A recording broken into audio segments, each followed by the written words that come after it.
এই টিভি। না, আমি আপনাকে কনফার্ম করছি। বলো না, আপনি আমায় কনফার্ম করলে হবে না, I wants to talk to him. ভালো কথা। আমি দীপক মন্ডল বাবু চক্রবর্তীকে বললাম বাড়িতে যা, যে দীপক মন্ডলকে ধরিয়ে কথা বলা। দীপক মন্ডল আমার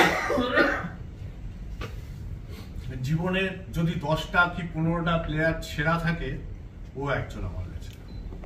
আমি এই যুগে এত বড় প্লেয়ার আমি দেখিনি। এই লাস্ট 30 বছরে ওর থেকে বড় প্লেয়ার আমার চোখে পড়েনি। আর ওর ইস্টবেঙ্গল ক্লাবে আসাটা, সেটাও একটা হিস্ট্রি। ওকে যখন ও টিএফএ থেকে সই করবো বলে ঠিক করেছিলাম, একদিন লেট হয়ে গেছিলাম। তখন অলরেডি ও জেসিটিতে সাইন করেছে। ও একটা কমিট করেছিল আমাকে, দাদা আমি 2 বছর সই করেছি, 3rd ইয়ার ইস্টবেঙ্গলে খেলবো। ওর যখন 2nd ইয়ার শেষ হচ্ছে, তখন আমি যে ওকে লিন্সের হোটেলে বললাম, তোর তো 2nd ইয়ার শেষ হয়ে যাচ্ছে, তা তোকে তো খেলতে হবে। বলে হ্যাঁ, এগ্রিমেন্ট দাও। আমার কাছে এগ্রিমেন্টটাও ছিল, আমি এগ্রিমেন্ট দিয়েছি, ও আমাকে সাইন করলো। একটা টাকা চাইনি আমার কাছ থেকে। এখানে সবকটা ছেলে বসে আছে, এই ক্যারেক্টার সবার আছে, আমার সাথে অন্তত এভরিওয়ান সই করে গেছে, পয়সা চাইনি, সবাই আছে। দীপক সাচের গাই তখন ভারতবর্ষের যে পরিস্থিতি, একটা ইন্টারেস্টেড প্লেয়ার, আমাদের চেনে না। আমাকে সই করার পর আমি ওকে বললাম, তুই টাকার অ্যাডভান্স দিবি না? নেব। বলে আমি শুনেছি আমার বন্ধুদের কাছ থেকে তোমার কথা, তোমার কাছে টাকাটা রাখো, আমি যখন জয়েন করবো ক্লাবে তখন টাকা নেব। যাই হোক, এটা একটা ক্যারেক্টার, কিন্তু ওর পা দুটো তো অন্য ক্যারেক্টার, ওর ডিফারেন্ট। আমি যদি কিছু ফুটবল বুঝে থাকি, আমার দেখা সুধীর কর্মকারের পর, সুদীপ চ্যাটার্জির পর একমাত্র দীপক মন্ডল সেই ক্যারেক্টারটাকে বহন করতে পারে।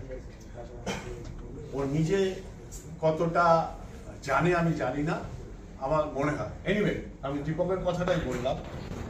এইসব কথা অনেক কিছু হয়ে যাওয়ার পর প্রায় মিডনাইট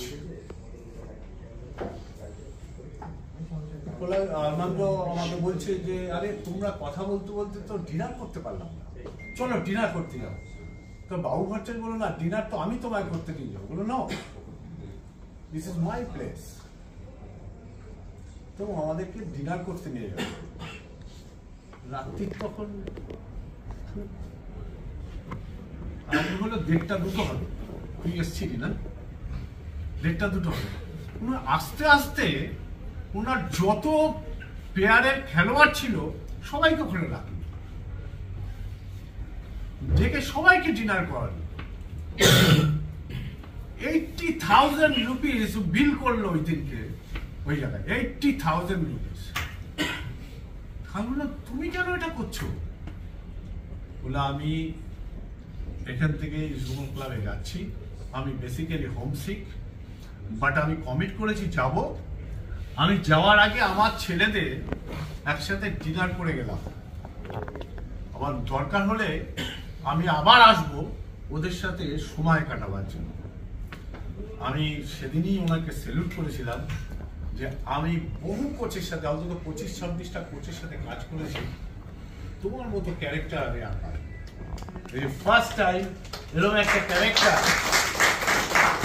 আমি প্রদীপদা, অমরদা, নাইমদা, ভম্বলদা, যারা দেশে কোচিং করিয়েছে সফলতার সাথে, তাদেরকে মাথায় রেখেই বলছি, he is a different character.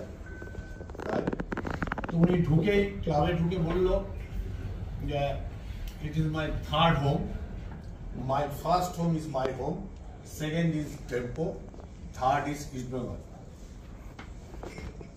তা আমি ওনাকে একটু জড়িয়ে ধরলাম, আলিঙ্গন করলাম, করে আমি বললাম যে I'm missing you every day.